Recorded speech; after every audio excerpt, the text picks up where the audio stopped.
He loved us. Encyclical of Pope Francis on the Sacred Heart of Jesus. The beauty of asking forgiveness. Number 187. Good intentions are not enough. There has to be an inward desire that finds expression in our outward actions.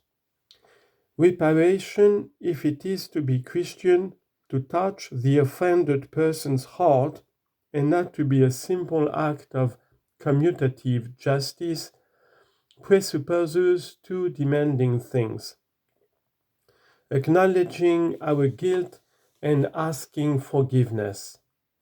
It is from the honest acknowledgement of the wrong done to our brother or sister, and from the profound and sincere realization that love has been compromised, that the desire to make amends arises.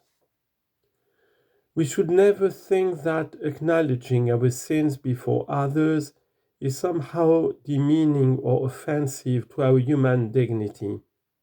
On the contrary, it demands that we stop deceiving ourselves and acknowledge our past for what it is, marred by sin, especially in those cases when we caused hurt to our brothers and sisters.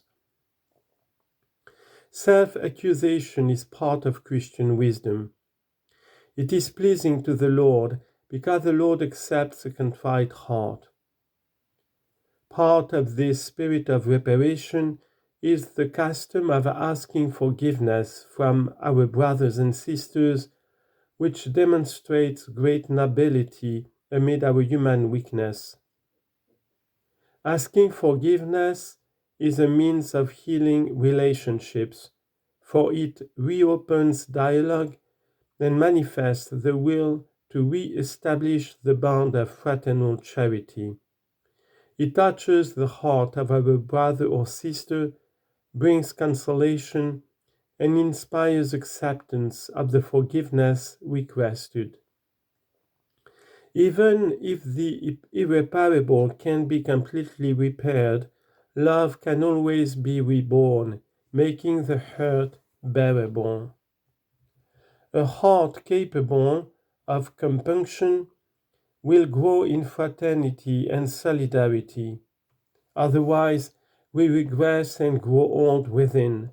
Whereas, when our prayer becomes simpler and deeper, grounded in adoration and wonder in the presence of God, we grow and mature. We become less attached to ourselves and more attached to Christ. Made poor in spirit, we draw closer to the poor, those who are dearest to God. This leads to a true spirit of reparation. For those who feel compunction of heart increasingly feel themselves brothers and sisters to all the sinners of the world. Renouncing their airs of superiority and harsh judgments, they are filled with a burning desire to show love and make reparation. The sense of solidarity born of compunction also enables reconciliation to take place. The person who is capable of compunction, rather than feeling anger and scandal at the failings of our brothers and sisters, weeps for their sins. There occurs a sort of reversal, where the natural tendency to be indulgent with ourselves and inflexible with others is overturned, and by God's grace, we become strict with ourselves and merciful towards others. Reparation, an extension of the heart of Christ. There is another complementary approach to reparation which allows us to set it in an even more direct relationship with the heart of Christ, without excluding the aspect of concrete commitment to our brothers and sisters.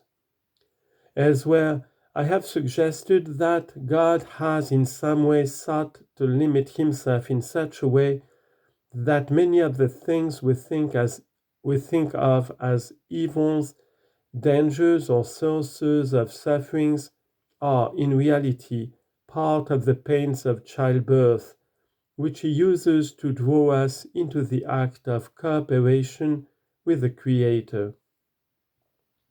This cooperation on our part can allow the power and the love of God to expand in our lives and in the world, whereas our refusal or indifference can prevent it. Several passages of the Bible express this metaphorically, as when the Lord cries out, "If only you would return to me, O Israel." Jeremiah chapter 4 verse 1. Or when, confronted with rejection by his people, he says, "My heart recoils within me, my compassion grows warm and tender." Hosea chapter 11 verse 8. Even though it is not possible to speak of new suffering on the part of the glorified Lord, the Paschal mystery of Christ, and all that Christ is, all that he did and suffered for all men, participates in the divine eternity, and so transcends all times while being made present in them all. We can say that he has allowed the expansive glory of his resurrection to be limited and the diffusion of his immense and burning love to be contained in order to leave room for our free cooperation with his heart. Our rejection of his love erects a barrier to that gracious gift, whereas our trusting acceptance of it opens a space, a channel, enabling it to pour into our hearts.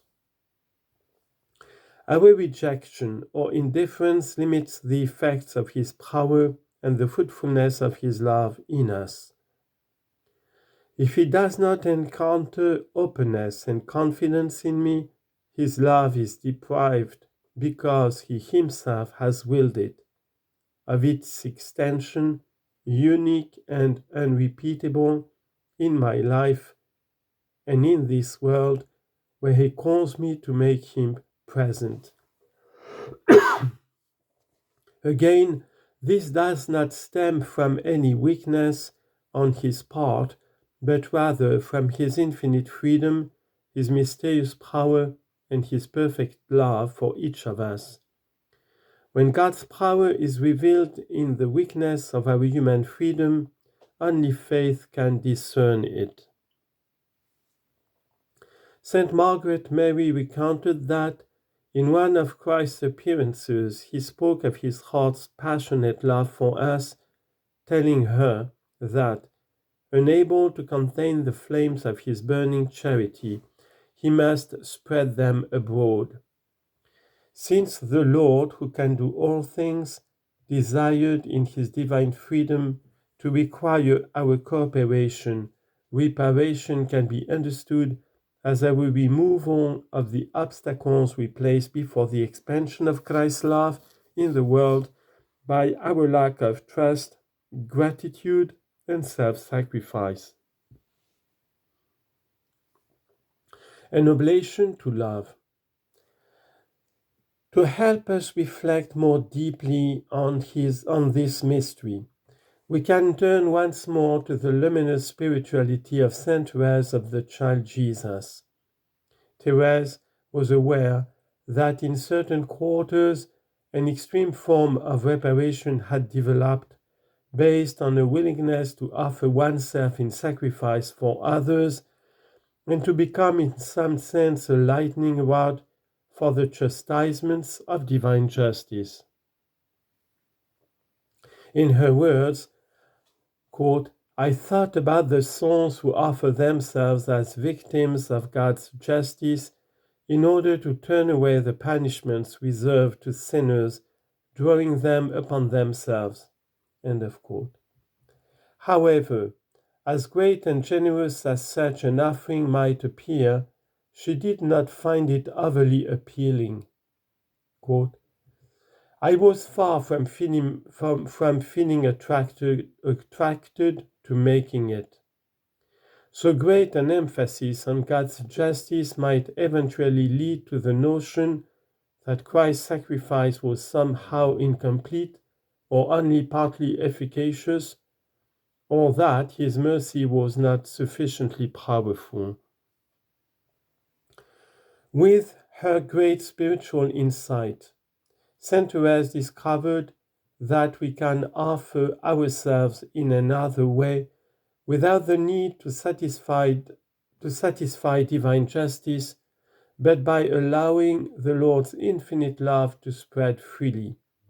Oh my God, is your disdain love going to remain closed upon within your heart? It seems to me that if you were to find souls offering themselves as victims of Holocaust to your love, you would consume them rapidly. It seems to me too that you would be happy not to hold back the waves of infinite tenderness within you. While nothing need be added to the one redemptive sacrifice of Christ, it remains true that our free refusal can prevent the heart of Christ from spreading the waves of his infinite tenderness in this world. Again, this is because the Lord wishes to respect our freedom. More than divine justice, it was the fact that Christ's love might be refused that troubled the heart of Saint Therese, because for her, God's justice is understood only in the light of his love. As we have seen, she contemplated all God's perfections through his mercy, and thus saw them transfigured and resplendent with love. In her words, even his justice, and perhaps this even more so than the others, seems to me clothed in love. This was the origin of her act of oblation, not to God's justice, but to his merciful love. Quote, I offer myself as a victim of Holocaust to your merciful love, asking you to consume me incessantly, allowing the waves of infinite tenderness shut up within you to overflow into my soul, and that thus I may become a martyr of your love. End of quote. It is important to realize that, for Therese, this was not only about allowing the heart of Christ to fill her heart through her complete trust with the beauty of his love, but also about letting that love through her life spread to others and thus transform the world. Again, in her words, in the heart of the Church, my mother, I shall be love, and thus my dream will be realized. The two aspects were inseparably united. The Lord accepted her oblation.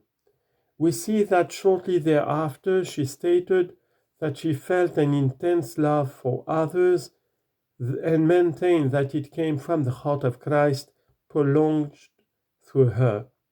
So she told her sister Leonie, I love you 1,000 times more tenderly than ordinary sisters love each other, for I can love you with the heart of our celestial spouse.